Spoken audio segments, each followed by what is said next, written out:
Hi friends, welcome to my channel. ఈరోజు మీ అందరి కోసం ఒక చిన్న చిట్కా.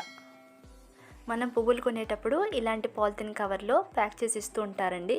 మనం అలా తీసుకొచ్చేసి ఫ్రిడ్జ్లో పెట్టేస్తూ ఉంటాం. అలా కవర్తో పెట్టడం వల్ల పువ్వులు ఎక్కువ రోజులు ఉండవండి. కవర్ లోపల వాటర్ వచ్చేసి పువ్వులన్నీ పాడైపోతూ ఉంటాయి. అందుకని ఒక ప్లేట్ తీసుకొని మనం తెచ్చిన పువ్వులన్నీ అందులో వేసుకోవాలి. పువ్వులన్నీ ఒకసారి చెక్ చేసుకోవాలండి. అందులో ఏమైనా పాడైపోయిన పువ్వులు ఉంటే బయటకు తీసేయాలి. వాళ్ళు ప్యాక్ చేసేటప్పుడు అన్ని రకాల పువ్వులు కలిపి వేసేస్తారండి. పాడైపోయినవి కూడా ఉంటాయి. పువ్వులు పాడవకుండా ఎక్కువ రోజులు ఉండటానికి ఇలా ఏదైనా ఒక బాక్స్ తీసుకొని అందులో అడుగున టిష్యూ పేపర్స్ వేసుకోవాలండి.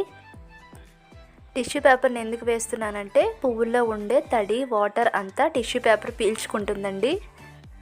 ఎక్కువ రోజులు ఉన్నా సరే పువ్వు నుంచి వచ్చే వాటర్ అంతా టిష్యూ పీల్చేసుకుంటుంది అనమాట. అందువల్ల పువ్వు తొందరగా పాడవదు.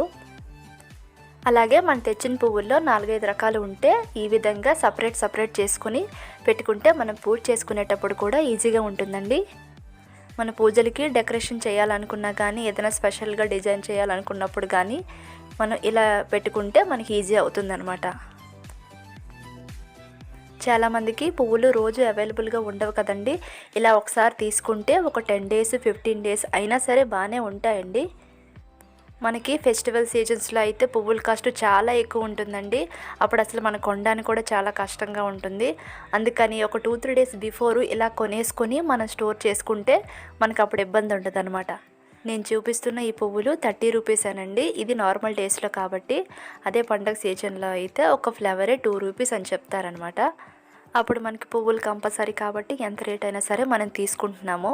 అదే ఒక 2-3 రోజుల ముందుగానే తీసుకుంటే అంత కాకపోయినా ఇంకాస్త తక్కువకి వస్తుందన్నమాట మనకి.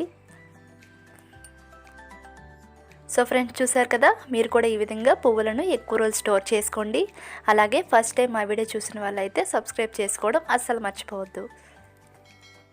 మా వీడియోని లైక్ చేయండి, షేర్ చేయండి. Thank you.